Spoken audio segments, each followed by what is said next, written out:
الحمدللہ رب العالمین والصلاة والسلام علی رسولہ الکریم وعلی آلہ واصحابہ ومن تبعہم بإحسان الی یوم الدین۔ ہم نے پڑھا تھا کلام اللہ عز وجل، یا کہہ لیں صفت کلام اللہ، اللہ کی صفت کلام اللہ۔ تو اس کے بارے میں اہل سنت کا کیا عقیدہ ہے کہ کلام اللہ کا کلام حقیقی ہے۔ نمبر ایک کیا ہے؟ حقیقی ہے، مطلب مجاز نہیں ہے، جس طرح کچھ لوگ حقیقت مجاز کے چکروں میں اللہ کے کلام کی نفی کر دیتے ہیں۔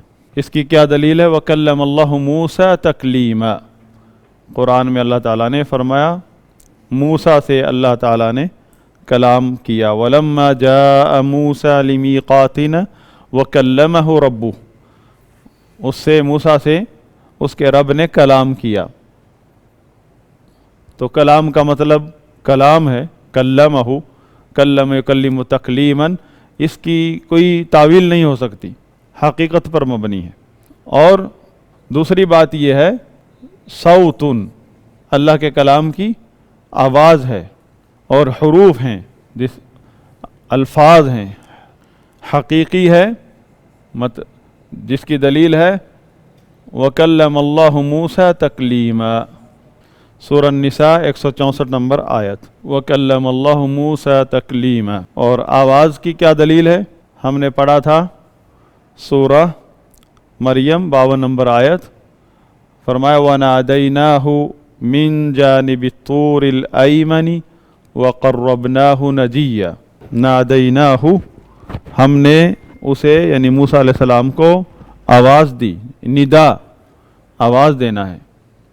سورہ مریم 52 نمبر آیت، وَنَادَيْنَاهُ 52 نمبر آیت، ہم نے اسے یعنی موسیٰ علیہ السلام کو آواز دی، بلایا، ندا۔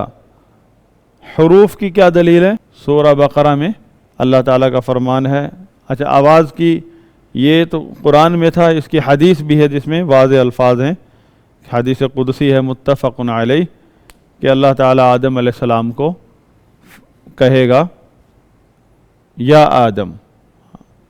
آدم کو اللہ تعالیٰ بلائے گا، کہے گا اے آدم، تو آدم علیہ السلام جواب میں کہیں گے لبیک وسعدیک، تو اللہ کے نبی صلی اللہ علیہ وسلم نے فرمایا فَيُنَادِي بِصَوْتٍ أَنَّ اللَّهَ يَأْمُرُكَ أَن تُخْرِجَ مِن ذُرِّيَّتِكَ، کہ آواز کے ساتھ اسے بلایا جائے گا، ندا دی جائے گی کہ اللہ تمہیں حکم دیتا ہے کہ اپنی، یعنی یہ سورہ مریم کی دلیل تھی وَنَادَيْنَاهُ۔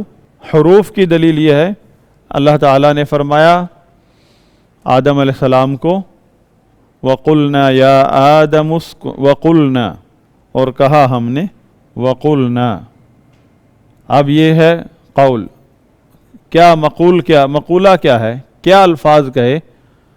وَقُلْنَا يَا آدَمُ اسْكُنْ أَنْتَ وَزَوْجُكَ الْجَنَّةَ، اے آدم تو اور تیری بیوی جنت میں رہائش اختیار کر لو، یعنی یہ الفاظ کی دلیل ہے، حروف کی، کہ انسان کو اللہ تعالیٰ نے ایسے لفظوں کے ساتھ بلایا، ارشاد فرمایا کہ وہ سمجھتا ہے۔ آدم کو مخاطب کیا اللہ تعالیٰ نے، آدم کو سے کلام کیا اور کچھ کہا، اور وہ کیا کہا تھا؟ یہ بات تھی یا آدم اسکن انت وزوجک الجنت۔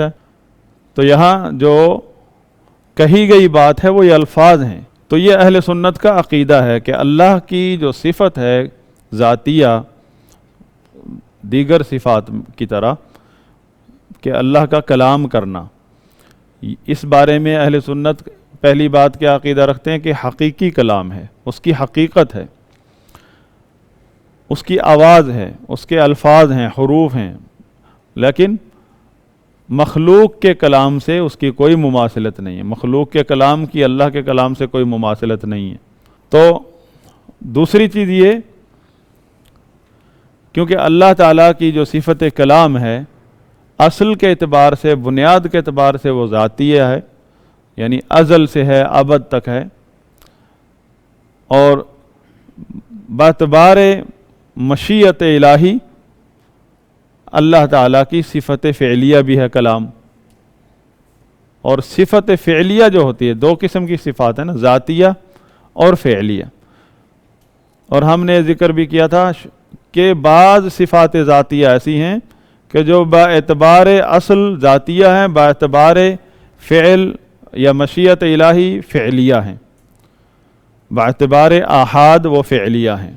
مطلب ان میں سے ایک مثال یہ ہے کہ کلام، صفت کلام اللہ کی صفت ذاتیہ ہے با اعتبار اصل، لیکن با اعتبار آحاد مطلب جو کلام اللہ تعالیٰ نے ابراہیم علیہ السلام سے فرمایا، وہ کلام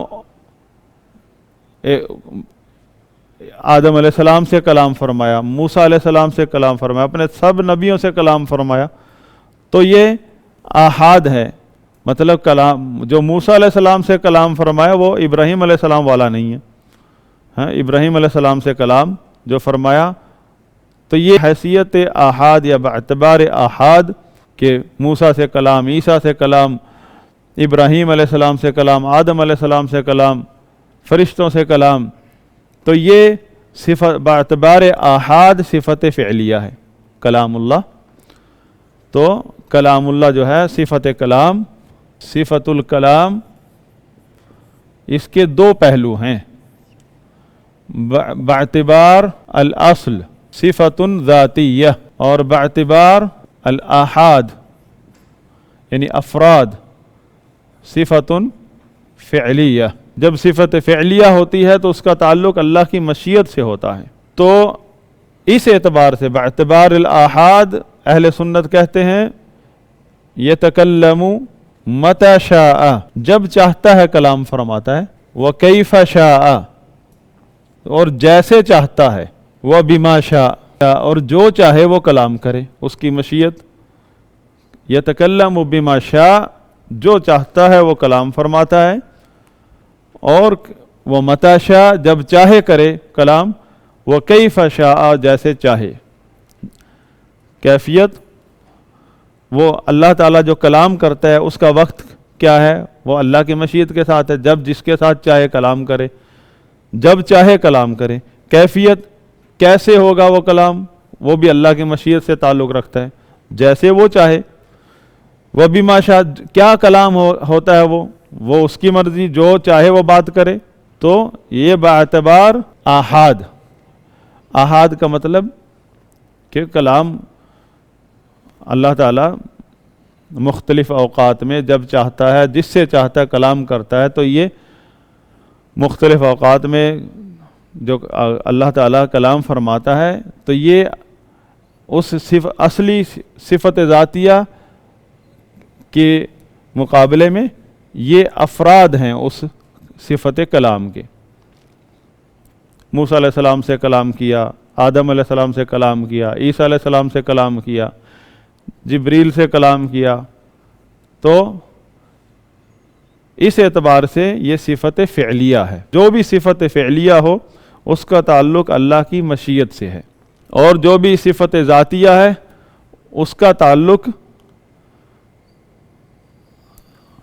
صفت ذاتیہ جو ہے، جو بھی اللہ کی صفت ذاتیہ ہے اس کے بارے میں ہم یہ کہیں گے جیسے اللہ تعالیٰ بذات خود اول ہے، آخر ہے، اس کی صفات بھی اول آخر ہیں۔ اول سے مطلب ازل، آخر سے مطلب ابد۔ اللہ کے نبی صلی اللہ علیہ وسلم نے فرمایا هو الاول لیس قبلہ شیء، وہ اول ہے، اس سے پہلے کوئی چیز نہیں ہے۔ هو الآخر لیس بعدہ شیء، وہ آخر ہے، اس کے بعد کوئی چیز نہیں ہے۔ ازل ابد، تو صفات ذاتیہ مطلب صفات ازلیت و ابدیہ، اور یہ صفات فعلیہ مشیت سے تعلق رکھتے، جب چاہتا ہے اللہ تعالیٰ یہ تو یہاں تو صفت کلام کی بات ہو رہی ہے، یہ کوئی بھی صفت فعلیہ ہے، کوئی بھی صفت فعلی ہے، اس کا تعلق اللہ کی مشیت سے ہے، جب وہ چاہے وہ کام کر دیتا ہے۔ باعتبار الاصل، اصل کے اعتبار سے، اصل کے پہلو سے۔ باعتبار الاحاد، تو یہ تو ہو گیا اللہ کی صفت کلام کے متعلق عقیدہ اہل سنت۔ اب اسی کے ضمن میں بات آتی ہے عقیدہ قرآن کریم کے بارے میں، عقیدہ کیا ہے؟ کیونکہ قرآن اللہ کا کلام ہے، تو قرآن کے بارے میں ہم نے پڑھا تھا القرآن الکریم۔ تو آپ نے سنا ہوگا اس مسئلے میں بہت حالات خراب ہوئے، مامون الرشید کے دور میں، ہارون الرشید کے دور میں، مامون الرشید کے دور میں، اور 4 خلفاء کے ادوار تک۔ اس دور میں معتزلہ جو ہے وہ ان کا اثر و رسوخ خلفاء تک پہنچ چکا تھا، حتیٰ کہ خلیفہ ان سے متاثر ہو چکا تھا، خلیفہ وقت ان کے عقیدے کو اپنا چکا تھا، اور تلوار کے ذریعے، تلوار کی نوک پر لوگوں سے وہ عقیدہ منوایا جاتا تھا کہ قرآن اللہ کی صفت نہیں ہے۔ وہ کہتے تھے اللہ کی صفت نہیں بلکہ مخلوق ہے۔ اب یہ عقیدہ ہم نے جو پڑھا ہے صفت الکلام، جب اس کے متعلق جو اب پڑھا ہے، اگر اس کے تناظر میں دیکھیں تو قرآن اللہ کا کلام ہے۔ جب قرآن اللہ کا کلام ہے تو پھر مخلوق کیسے ہو سکتا ہے؟ اللہ کا کلام مخلوق، اللہ خالق ہے، اس کا کلام بھی مخلوق نہیں ہے، اس کی صفت ہے۔ خالق کی صفت مخلوق نہیں ہے، خالق کی صفات جو ہے وہ مخلوق نہیں ہو سکتی۔ تو معتزلہ جو ہے وہ جہمیہ سے آئے ہیں، جہمیہ سے ترقی پائی ہے انہوں نے۔ جہمیت کا عقیدہ ہے کہ جو اسماء و صفات یہ مخلوق ہیں۔ اس پر مزید تفصیل سے بحث آئے گی، آپ حیران ہو جائیں گے، فلاسفہ کا نظریہ۔ تو وہاں سے معتزلہ متاثر ہوئے ہیں، اور انہوں نے اللہ کی صفات کو، آپ نے پڑھا ہے کہ وہ اللہ کی تمام صفات کا انکار کرتے ہیں۔ اس کا مطلب یہ نہیں، وہ حالانکہ قرآن تو وہ بھی پڑھتے ہیں، قرآن میں صفات جگہ جگہ ذکر ہیں۔ وہ کیا کہتے ہیں؟ یہ صفات جو ہیں یہ مخلوق ہیں۔ وہ کہیں گے، معتزلی جو ہوگا آپ کے سامنے کہے گا ہاں قرآن اللہ کا کلام ہے، آپ کہیں گے لو معتزلی، آپ تو کہہ رہے تھے معتزلی قرآن کو مخلوق کہتے ہیں۔ وہ آپ کے سامنے کہے گا ہاں بالکل میں مانتا ہوں اللہ کا کلام ہے، لیکن آگے آپ پوچھیں نا اللہ کا کلام کے بارے میں کیا عقیدہ آپ کا؟ اللہ کے کلام کو وہ صفت نہیں مانتا، اللہ کے کلام کو وہ مخلوق مانتا ہے، اس لیے وہ کہتا ہے قرآن مخلوق ہے۔ وہ اللہ کی ہر صفت کو مخلوق مانتا ہے، قدرت، رحمت، سب صفات اس کے نزدیک مخلوق ہیں۔ اور یہ کہاں پائے جاتے ہیں؟ یہ ہمارے ارد گرد، ہمارے معاشرے میں پائے جاتے ہیں معتزلی، جتنے روافض ہیں وہ معتزلی ہیں۔ اس باب میں پڑھیں گے، اس کا مستقل چیپٹر آئے گا۔ ابھی ہم ایک اسماء و صفات کے بارے میں تمہیدی نوٹس پڑھ رہے ہیں، تمہیدی بس چند اسماء و صفات ایک، تاکہ اس آگے جب ہم اسماء و صفات کے چیپٹر میں داخل ہوں تو ہمیں کچھ ذوق ہو۔ القرآن الکریم، قرآن کے بارے میں اہل سنت کا عقیدہ ہے کہ قرآن منزل، القرآن کلام اللہ، پہلی بات یہ کہ اللہ کا کلام ہے، منزل غیر مخلوق، نازل کیا گیا ہے، نازل ہوا ہے، مخلوق نہیں ہے۔ منہ بدا و الیہ یعود، ہم نے یہ پڑھا تھا، منہ بدا و الیہ یعود، کہ اس کی ابتدا اس کلام کی اللہ سے ہوئی ہے، اللہ نے یہ کلام، اللہ کا کلام ہے، اس سے ابتدا ہوئی ہے اس کی، اور جبریل پھر آگے لے کر آیا ہے۔ وَإِلَيْهِ يَعُودُ، اسی کی طرف یہ لوٹ کر جائے گا، مطلب آخری زمانے میں جب لوگ گمراہ ہو جائیں گے اور قرآن کو جو کھیل تماشا بنا لیں گے، تو اللہ تعالیٰ سینوں سے اور اوراق سے، کتابوں سے اس کو اٹھا لے گا۔ ایک دم یہ وقت آئے گا کہ یہ سینوں سے، رات کو آدمی اچھا بھلا قرآن کا حافظ سوئے گا، صبح اٹھے گا قرآن نہیں ہوگا اس کے سینے میں۔ اسی طرح آپ مسجد میں جائے گا، کھولے گا، قرآن نہیں ملے گا لکھا ہوا، صاف ملیں گے اوراق۔ یہ اس وقت جب لوگ جو ہے اسلام کو کھیل تماشا بنا لیں گے۔ اب اس کے بارے میں، اس قرآن کریم کے بارے میں یا صفت کلام کے بارے میں ہمارے سامنے 3 فرقے ہیں، معتزلہ یا جہمی فرقہ اور جو کہ معتزلہ ہے، اور اشعری ماتریدی۔ اشعری ماتریدی جو ہے بہت شاطرانہ عبارت استعمال کرتا ہے، وہ عقیدہ معتزلہ کا ہے اور عبارت سے دھوکہ دیتا ہے۔ اشعری اور ماتریدی جو ہے وہ عبارتوں سے دھوکہ دیتا ہے، لفظوں سے کھیلتا ہے، اور عقیدہ وہی اپناتا ہے جو معتزلہ کا ہے۔ مثلا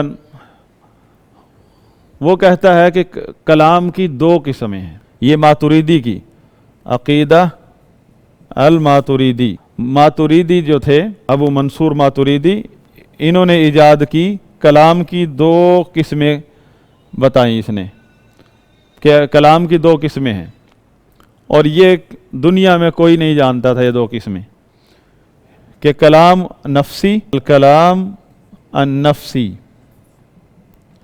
الکلام اللفظی۔ کہتے کلام دو طرح کا ہے، کلام نفسی، کلام لفظی۔ کلام لفظی جو ہے یہ مخلوق ہے، کلام نفسی یہ اللہ کا کلام ہے، اللہ کے کلام۔ کیا مطلب کلام نفسی کا مطلب کیا ہے؟ کہ جس کی نہ آواز ہے، نہ حروف ہیں، نہ اس کا تعلق کوئی مشیت سے ہے۔ کیا ہے وہ؟ کہ جس طرح اس کی مثال اس طرح ہے کہ ایک آدمی گونگا ہے اور وہ بول نہیں سکتا ہے، کوئی الفاظ اس کے کسی کو سمجھ نہیں آتے کیا ہے، بلکہ ہو سکتا ہے وہ شور بھی نہ مچا سکتا ہو، تو لیکن اس کے آس پاس والے اس کی بات سمجھتے ہیں۔ اب اس نے اپنے والد کو خط لکھوایا،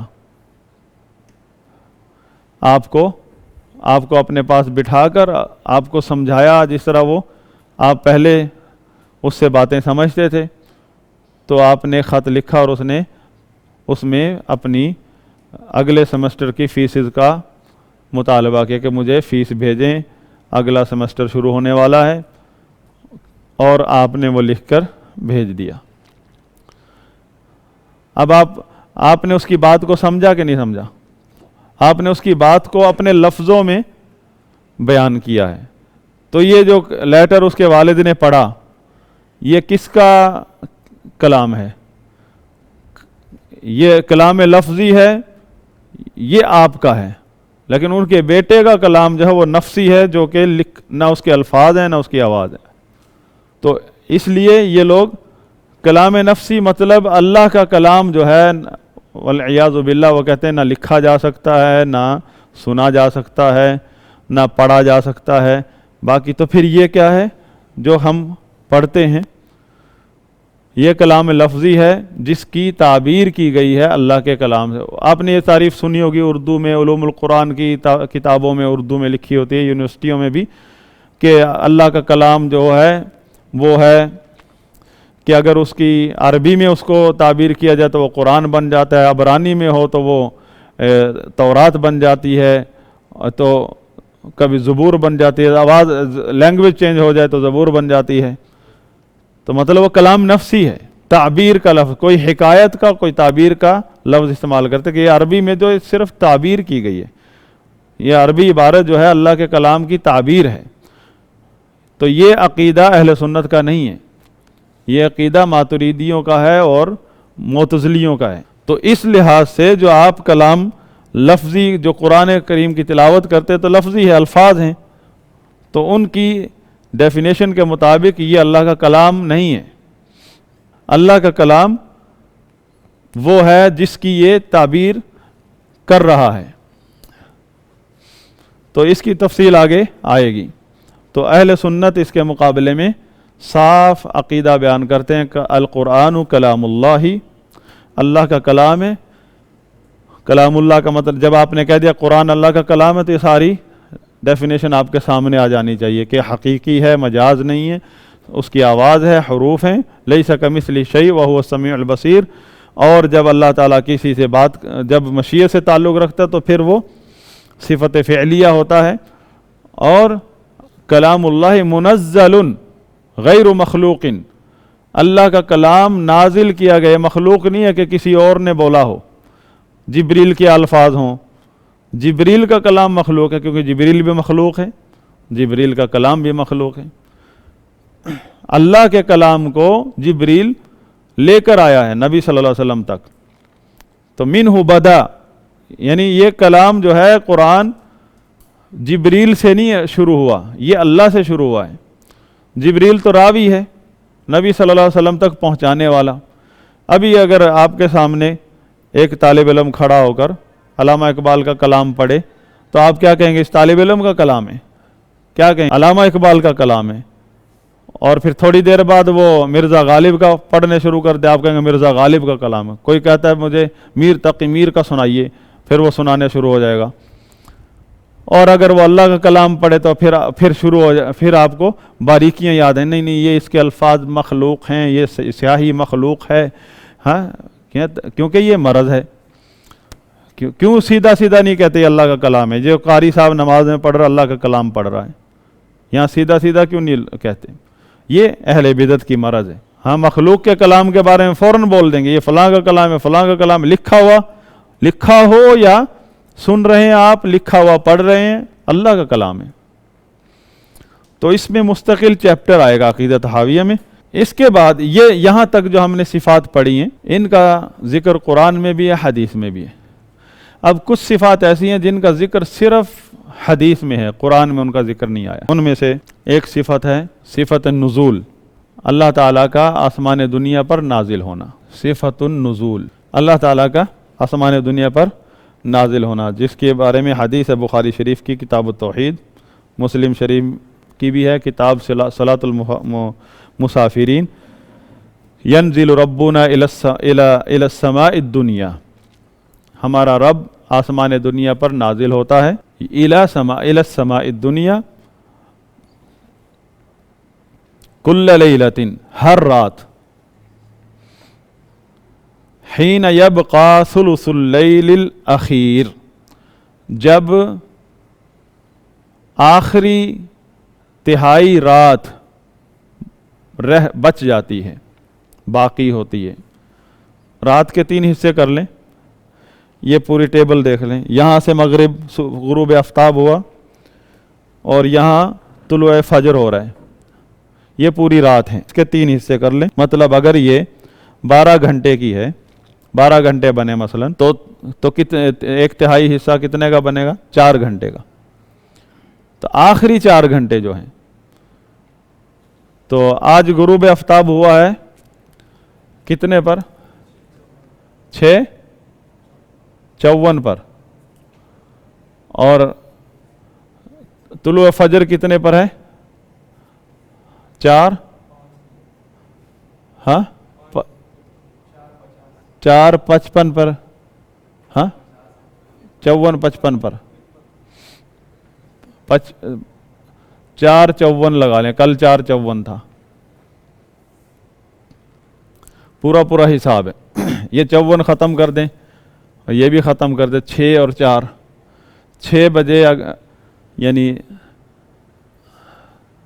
6 بجے 12 بجے کتنے ہو جائیں گے؟ 4 گھنٹے، ہاں 4، ہاں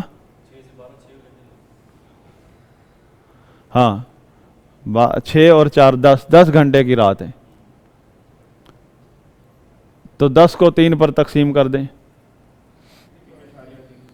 ہاں تو آخری تہائی رات جب بچے گی تو اس وقت اللہ تعالیٰ آسمان دنیا پر ہر رات نازل ہوتے ہیں۔ یہ اللہ کے نبی صلی اللہ علیہ وسلم کا فرمان ہے۔ بعض اذان کی جو اپلیکیشنز ہیں اس میں ٹائم انہوں نے لکھا ہوتا ہے کہ ثلث اللیل الاخیر کب شروع ہو رہی ہے، نصف اللیل کب ہے، تو 11:53 پر نصف اللیل ہو رہی ہے آج، اور 1:33 پر ثلث اللیل الاخیر ہے، 1:33 پر، جس وقت ہم کھانا کھا رہے ہوتے ہیں رات کا کراچی میں، اور اس کے بعد ہم چائے پیئیں گے، ہاں پھر ہم جب عین بس ہو جائے گی، فجر کے قابل نہیں رہیں گے، پھر ہم سوئیں گے۔ تو یہ صفت النزول ہے جس کا اس بات صرف اہل سنت کرتے ہیں، اہل سنت کے نزدیک۔ باقی اہل بدعت مطلب اشاعرہ، ماتریدیہ، کوئی بھی ایسی صفت کوئی بھی ایسی صفت جس کا تعلق اللہ کی صفات فعلیہ سے ہے اس کو نہیں مانتے ہیں. وہ ایک حصہ تو ختم صفات کا، باقی رہ گی ذاتیہ، اس میں سے بھی صرف 7 صفات مانتے ہیں. کیوں؟ کیونکہ ان کے عقیدے کا جو اصول ہیں وہ معتزلی ہیں. معتزلہ کے اصول کے مطابق وہ آگے سنی بننے کی کوشش کی ہے انہوں نے، لیکن نہیں بن پائے. صرف 7 صفات میں کامیاب ہوئے ہیں ماننے میں، اس کے علاوہ باقی معتزلہ کی ہی تائید کر بیٹھے. تو صفت النزول، ینزل ربنا، ہمارا رب نازل ہوتا ہے، اترتا ہے، الی السماء الدنیا، آسمان دنیا کی طرف، آسمان دنیا پر. تو اہل سنت کا عقیدہ ہے کہ ینزل سبحانہ وتعالی نزولا حقیقیا یلیق بجلالہ، کہ اللہ سبحانہ وتعالی حقیقی نزول فرماتے ہیں جو ان کی شان کے لائق ہے. لیس کمثلہ شیء وہو السمیع البصیر، اس کے ساتھ اس کی ذات میں، اس کی صفات میں، اس کے افعال میں کوئی مخلوق مماثلت نہیں رکھتی. تو بحث کس بات کی؟ ہاں، آپ کا کام ہے اللہ کے بارے میں جو ثابت ہے وہ مانیں. ولا یعلم کیفیتہ الا ہو، صفت نزول ہو یا کوئی اور صفت فعلیہ ہے، اس کی کیفیت سوائے اس کے کوئی نہیں جانتا. تو سلف جو ہے صفات کی کیفیت کی تفویض اللہ کی طرف فرماتے ہیں کہ جب بات آتی ہے کسی بھی اللہ صفت کی کیفیت کی تو کہتے ہیں اللہ کو اس کا علم ہے، اس کے علاوہ کسی کو علم نہیں. تو اور اہل بدعت جو ہے صفات کا انکار کرتے ہیں، اور جو صفات کے معنی بنتے ہیں ان کا معانی کا بھی معانی جو ہیں، مثلا صفت نزول، تو بدعتی ماتریدی جو ہے وہ کہے گا، اشعری کہے گا اللہ کی کوئی ایسی صفت نہیں ہے، اللہ کی شان کے لائق نہیں ہے. استغفر اللہ کہے گا، نعوذ باللہ کہے گا یہ تو گناہ ہے، اللہ کے لائق نہیں ہے کہ اس کی یہ صفت ہو. مطلب وہ اسلام اللہ سے، اس کے رسول سے زیادہ جانتا ہے کہ اللہ کے بارے میں اس نے اصول بنا دیے کہ اللہ دنیا میں اپنا تعارف ایسے مت کروا. ہمارے پاس اصول آئے ہیں یونان سے، ان اصولوں کی بنا پر آپ کے شان کے لائق نہیں ہے کہ آپ آسمان دنیا پر نازل ہوں، کیونکہ ان کے عقیدے میں ہے کہ اللہ آپ کو حرکت کرنا جائز نہیں ہے، ایک جگہ سے دوسری جگہ منتقل ہونا جائز نہیں ہے آپ کے لیے. تو یہ اصول ہیں ان کے جو انہوں نے فلسفہ یونان سے عقلی دلائل کے طور پر لیے ہیں. تو وہ کہیں گے اللہ کی صفت نزول جو ہے وہ نہیں ہے. تو ان سے پوچھیں گے تو پھر کیا مطلب ہے ینزل ربنا الی السماء؟ حدیث تو صحیح ہے نا، حدیث کا تو انکار نہیں کرتے کیونکہ اصول حدیث میں تو وہ ہمارے ساتھ ہیں.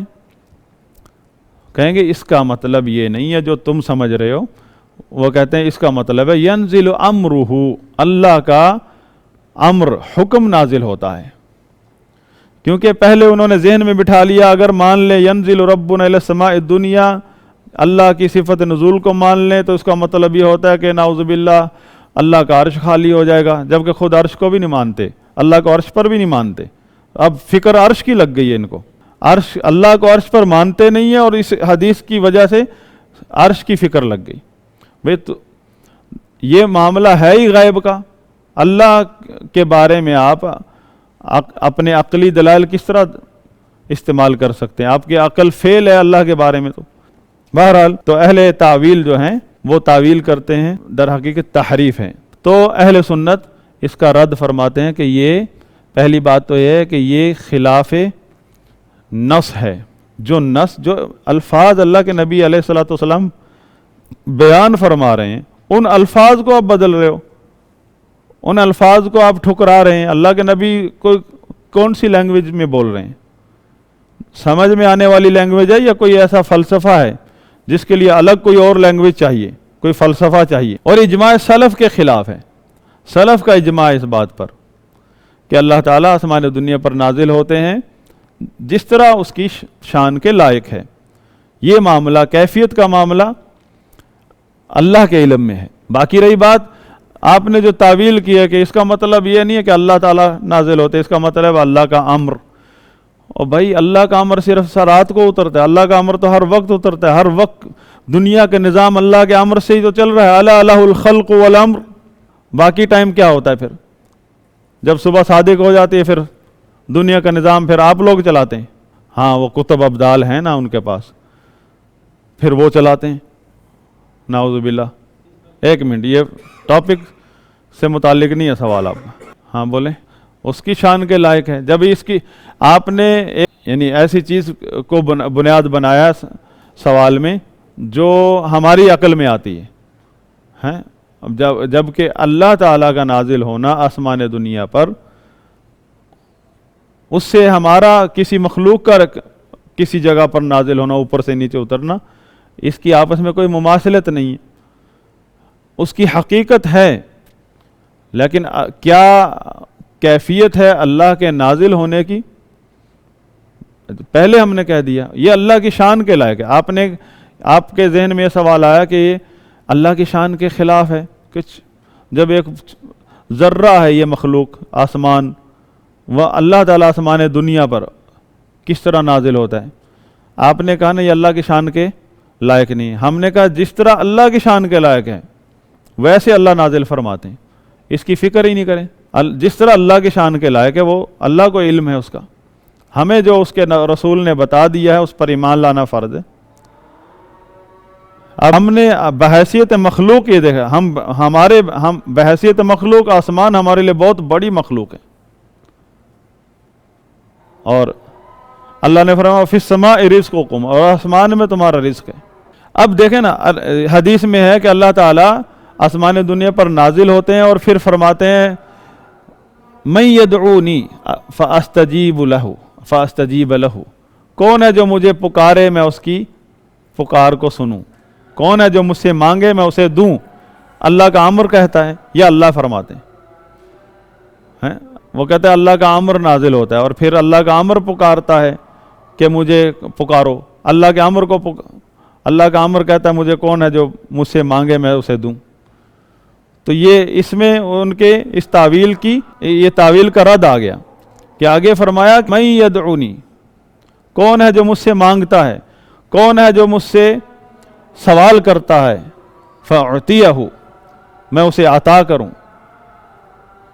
تو یہ اللہ تعالیٰ کا نازل ہونا حقیقی ہے، لیکن کیفیت جیسے اس کی شان کے لائق ہے. اس بات پر اجماع سلف ہے. اگر ہم تفصیلی کتابوں میں جائیں، آپ ان اسماء و صفات کے بارے میں اہل علم نے صحیح سند کے ساتھ صحابہ اور تابعین کا عقیدہ جمع کیا ہے. ان کے الفاظ موجود ہیں. وہ جس قدر اسماء و صفات کے بارے میں صحابہ اور تابعین فقہا تھے، علماء تھے اور بصیرت پر تھے، اس قدر تو آج کا کوئی فقیہ فقہ میں نہیں ہو سکتا، کیونکہ یہیں سے تو اللہ کی معرفت الہی نصیب ہوتی ہے اور تقرب نصیب ہوتا ہے آدمی کو، کہ جو توکل ہے یا اعمال قلبیہ ہے اس میں نکھار آتا ہے. لہذا اللہ تعالیٰ کا آسمان دنیا پر نازل ہونا دوسری یہ اللہ کے علو کے منافی نہیں ہے. صفت ذاتیہ یہ سوال کر سکتے تھے کہ اللہ کی صفت ذاتیہ ہے، علو ہر چیز سے اوپر ہے، اپنی مخلوق سے جدا اوپر ہے، فوقیت اس کی صفت ذاتیہ ہے. اور صفت نزول کیا ہے؟ صفت فعلیہ ہے، جس کا تعلق اس کی مشیت سے ہے. اور اس کی مشیت کے بارے میں رسول نے بتا دیا ہے کہ جب بھی رات کا آخری تہائی حصہ بچتا ہے اللہ تعالیٰ آسمان دنیا پر نازل ہوتا ہے. نازل ہونے کا مطلب ہم جانتے ہیں کہ اترنا، اوپر سے نیچے اترنا، لیکن اللہ تعالیٰ نے بتا دیا لیس کمثلہ شیء، کوئی بھی چیز اس سے مماثلت نہیں رکھتی. کیفیت وہو السمیع البصیر، وہ سمیع ہے بصیر، اس بات بھی کر دیا. اللہ کے اسماء و صفات کا اس بات ہے، اور اس میں جو مماثلت ذہن میں آتی ہے جس کی وجہ سے اعتراضات اشکالات اٹھتے ہیں، وہ مماثلت پر ہی اللہ تعالیٰ نے اس کو ہی ختم کر دیا کہ مماثلت ذہن سے نکال دو. اشکالات یہیں سے پیدا ہوتے ہیں. مماثلت اپنے عقیدے میں یہ رکھو کہ اس بات کرو جو بھی اللہ اور اس کے رسول کے اللہ اور اس کے رسول نے اسماء و صفات کے بارے میں جو بھی بیان فرمایا اس کا اثبات کرو، چاہے وہ صفت فعلیہ چاہے صفت ذاتیہ۔ جب ذہن میں مماثلت آئے تو فوراً یہ آیت اللہ کا فرمان ذہن میں لاؤ، لیس کمثلہ شیء وہو السمیع البصیر، اس کے کوئی بھی چیز اس کے مثل نہیں ہے، اور وہ سمیع ہے بصیر ہے، یعنی اس کے اسماء و صفات برحق ہیں، اس کا آسمان دنیا پر نازل ہونا برحق ہے، اس کا عرش اوپر مستوی ہونا برحق ہے، اس کے جتنی بھی صفات ذاتیہ فعلیہ وہ برحق ہیں، لیکن مماثلت کا خیال جو ہے وہ باطل ہے۔ مماثلت اس کے ساتھ کسی اس کی صفات کی جو کیفیت ہے اس کا علم اللہ کو ہے، صفات کی جو حقیقت ہے اس کا علم اللہ کو ہے، اور ہمارا ایمان ہے کہ ان کی اللہ کی ہر صفت کی حقیقت ہے، مجاز نہیں ہے، حقیقت ہے لیکن جیسے اس کی شان کے لائق ہے۔ لیکن جو الفاظ جو صفات قرآن و حدیث میں ثابت ہیں ان کا جو معنی ہے، عربی کے اندر جو معنی بنتا ہے اس پر ہمارا ایمان ہے۔ نزول کا معنی ہے نزول، نازل ہونا، اس پر ہمارا ایمان ہے، لیکن اس کی کیفیت اس کے بارے میں ہم کہیں گے اللہ کو علم ہے، اس کی حقیقت ہم کہیں گے برحق ہے، حقیقت ہے اس کی، لیکن اس کا علم اللہ کو ہے۔ حقیقت کی جو کیفیت ہے اہل سنت کہتے ہیں اس کا علم اللہ کو ہے، اور اہل بدعت کہتے ہیں جو صفت نزول کا جو معنی ہے اس کے معنی کے بارے میں اہل بدعت کے دو فرقے ہیں۔ ایک فرقہ کہتا ہے کہ اس معنی کا مطلب ہی اللہ کو، اللہ عالم، ہمیں نہیں پتہ، ہم کہتے ہیں اللہ کے نبی نے بتا دیا نا۔ اور ایک گروہ ہے کہ وہ کہتا ہے معنی کا مطلب ہے اللہ کا امر نازل ہوتا ہے۔ کوئی بعض یہاں اردو میں کا بعض کہتے ہیں اللہ کی رحمت جوش مارتی ہے، تو اللہ کی رحمت کہتی ہے کہ کوئی ہے مجھے پکارے۔ یہ تھی صفت نزول جو کہ حدیث میں ذکر ہوئی ہے، اور اس کے بارے میں عقیدہ اہل سنت۔ دوسری صفت جو صرف حدیث میں آئی ہے قرآن میں نہیں ہے، کہ جب بھی کوئی نماز کی حالت میں ہوتا ہے تو اللہ تعالیٰ اس کے چہرے کی طرف ہوتا ہے، من قبل وجہہ۔ اس کی دلیل بخاری شریف کی حدیث ہے، بخاری کتاب الصلاۃ اور مسلم کتاب المساجد۔ بخاری کی حدیث 406 نمبر، مسلم شریف کی حدیث 547 نمبر، کہ رسول اللہ صلی اللہ علیہ وسلم نے فرمایا اذا قام احدکم فی الصلاۃ، تم میں سے کوئی بھی شخص جب نماز کی حالت میں کھڑا ہو، فلا یبصق قبل وجہہ، تو اپنے چہرے کی طرف مت تھوکے، فإن اللہ قبل وجہہ، پس یقیناً اللہ تعالیٰ اس کے چہرے کی طرف ہے، اس کے چہرے کی جہت میں ہے، قبل وجہہ۔ اب یہاں بھی کہ نمازی کے سامنے ہونا اللہ تعالیٰ کا، یہ نبی صلی اللہ علیہ وسلم نے ذکر کیا۔ اب صفت ذاتیہ کیا ہے کہ اللہ تعالیٰ ساری مخلوقات سے اوپر ہیں، اپنی مخلوق سے جدا۔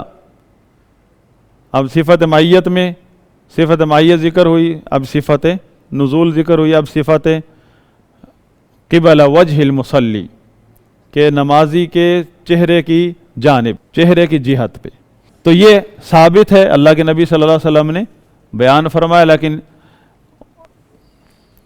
جس طرح اس کی شان کے لائق ہے اور اس کی حقیقت ہے، اور اس میں اس صفت میں اور علو میں یا صفت نزول میں اور علو صفت علو میں کوئی منافات نہیں ہے، مطلب تضاد نہیں ہے۔ شیخ ابن عثیمین فرماتے ہیں دو پہلوؤں سے اس میں ہم جمع کرتے ہیں، والجمع بینہما من وجہین۔ مخلوق کے بارے میں ہم یہ دونوں چیزیں دیکھتے ہیں کہ بیک وقت پائی جاتی ہیں۔ فرماتے ہیں کما لو کانت الشمس عند طلوعها فإنها قبل وجہ من استقبل المشرق وهي في السماء۔ جب سورج طلوع ہو رہا ہے، بالکل یوں لگتا ہے جیسے نیچے ہے، آپ اس کی طرف منہ کر کے کھڑے ہو جائیں تو آپ کے سامنے سورج ہے، اور حالانکہ وہ آسمان میں ہے، بلند ہے، یہ تو مخلوق ہے۔ تو یہاں وَلَهُ الْمَثَلُ الْأَعْلَى، کہ اگر ایک چیز مخلوق کے حق میں مخلوق کے بارے میں ممکن ہو، اللہ کے بارے میں ناممکن کیسے ہو سکتی ہے؟ تو فرماتے ہیں فَإِذَا جَازَ اجْتِمَاعُهَا فِي الْمَخْلُوقِ فَالْخَالِقُ أَوْلَى، اگر ان دو صفات کا مخلوق کے بارے میں بیک وقت پایا جانا ممکن ہے تو خالق تو بالاولا اس کی صفات میں کوئی تضاد نہیں ہے۔ جب مخلوق کے بارے میں یہ تضاد نہیں آ رہا تو خالق کے بارے میں کس طرح تضاد کا آپ سوچ سکتے ہیں؟ اور دوسرے جواب یہ ہے کہ اگر فرض کریں یہ عقل سے باہر چیز لگتی ہے آپ کو، تو پھر بھی یہ مخلوق کے معاملے میں ایک چیز ناممکن ہوتی ہے، اللہ کے معاملے میں تو آپ کو ایک چیز مخلوق کے معاملے میں ناممکن نظر آ رہی ہے، تو اللہ تعالیٰ نے پہلے بتا دیا لیس کمثلہ شیء، مخلوقات میں سے کوئی بھی چیز اس سے مماثلت نہیں رکھتی۔ اگر آپ کو یہاں ایک چیز ناممکن نظر آ رہی ہے، اس کا مطلب یہ نہیں کہ اللہ کے لیے بھی ناممکن ہے کہ اللہ تعالیٰ بیک وقت صفت ذاتیہ علو ہے اس کی، اور اس علو کے ہوتے ہوئے اللہ تعالیٰ اپنے نمازی کے سامنے، چہرے کے سامنے ہو، یا عرش سے اوپر ہوتے ہوئے اللہ تعالیٰ آسمان دنیا پر نازل ہو جائے۔ مخلوق کے لیے تو ناممکن ہے ایک چیز، لیکن اللہ کے لیے یہ اس کو ناممکن سمجھنا یہ اپنی عقلی گھوڑے دوڑانے کے مترادف ہے کہ ہم اللہ کے بارے میں یہ کس طرح سوچ لیتے ہیں اپنی طرف سے کہ فلاں چیز ممکن نہیں ہے، فلاں چیز ممکن نہیں ہے کیونکہ وہاں ایسا نہیں ہو سکتا۔ اسی طرح صفت قرب کہ اللہ تعالیٰ نے فرمایا وَإِذَا سَأَلَكَ عِبَادِي عَنِّي فَإِنِّي قَرِيبٌ أُجِيبُ دَعْوَةَ الدَّاعِ إِذَا دَعَانِ، یہ کتاب و سنت دونوں میں جگہ اس کے دلائل ہیں، قرآن و حدیث میں۔ قرب، اللہ تعالیٰ کا قرب یعنی اللہ تعالیٰ کا اپنی مخلوق کے قریب ہونا، جبکہ اللہ کی صفت ذاتی ہے کہ اللہ تعالیٰ اپنی مخلوق سے جدا اور عرش سے اوپر یعنی بلندی پر ہے، صفت العلو۔ اور اللہ تعالیٰ نے فرمایا فَإِنِّي قَرِيبٌ أُجِيبُ دَعْوَةَ الدَّاعِ، میں قریب ہوں، یعنی مخلوق سے اپنے بندوں کے قریب ہوں۔ ایک تھی معیت آئی تھی، معیت کے بارے میں ہم نے پڑھ لیا۔ معیت کا مطلب کیا ہے کہ یہ مطلب نہیں کہ اللہ تعالیٰ اپنی ذات کے اعتبار سے ہر چیز کے ساتھ ملحق ہے، نعوذ باللہ۔ اب یہاں صفت قرب کے بارے میں بھی ہم یہی اہل سنت عقیدہ رکھتے ہیں کہ اللہ تعالیٰ کا اپنی مخلوق کے قریب ہونا یہ حقیقی ہے جس طرح اس کی شان کے لائق ہے، اور یہ اس کی صفت علو کہ اللہ تعالیٰ عرش سے اوپر اپنی مخلوق سے بائن جدا ہے، اس کے منافی نہیں ہے، اس کے خلاف نہیں ہے، کیونکہ اللہ کے لیے جو آپ کو ایک چیز ناممکن نظر آ رہی ہے مخلوق کی حیثیت سے، اللہ کے لیے ایسا سوچنا جائز نہیں، کیونکہ لیس کمثلہ شیء وہو السمیع البصیر۔ اللہ تعالیٰ کا علو ہم نے پڑھا تھا کہ علو کا تین اعتبار سے کہ اللہ تعالیٰ اپنی ذات کے اعتبار سے بلند و بالا ہے، اور العلو بالذات یا علو الذات، اور علو القدر، علو القہر کہ اللہ تعالیٰ ہر چیز پر غالب ہے، محیط ہے، ہر چیز پر محیط ہے، یعنی ہر چیز اللہ تعالیٰ کے احاطے میں ہے۔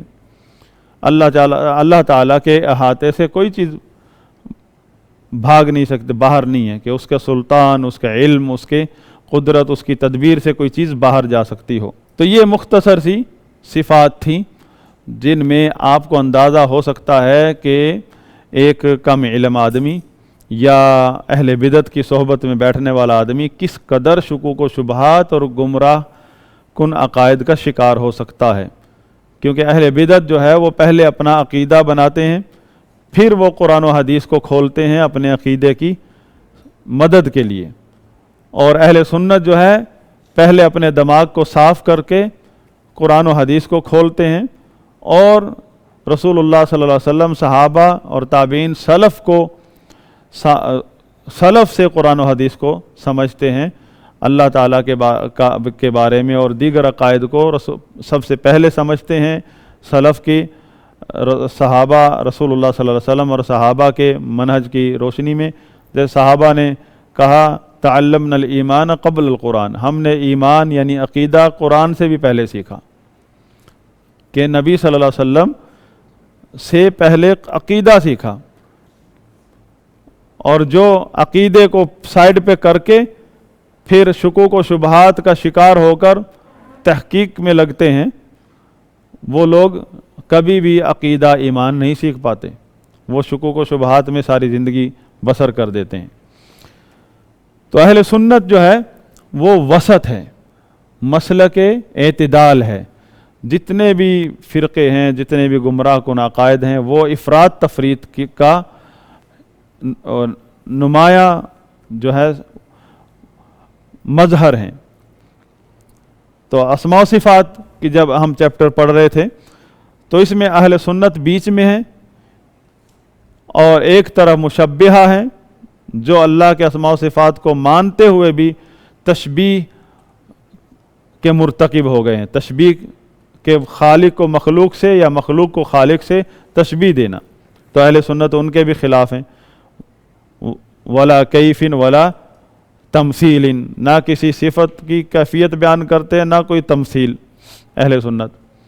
اسی طرح دوسری طرف معطلہ ہیں جنہوں نے اللہ کی صفات، اسماء و صفات میں تعطیل کا ارتکاب کیا، یعنی تعطیل کے انکار کیا صفات کا مختلف بہانوں سے۔ وہ چار گروہ تھے، جہمیہ جنہوں نے سرے سے ہی اسماء و صفات کا انکار کر دیا، اللہ کی ذات کا اس بات کرنا صرف ان کے نزدیک توحید ہے، اور اسماء و صفات کا اس بات ان کے نزدیک شرک ہے، اور اہل سنت ان کے نزدیک مشرک ہیں جو اللہ کی صفات، اسماء و صفات کا اس بات کرتے ہیں۔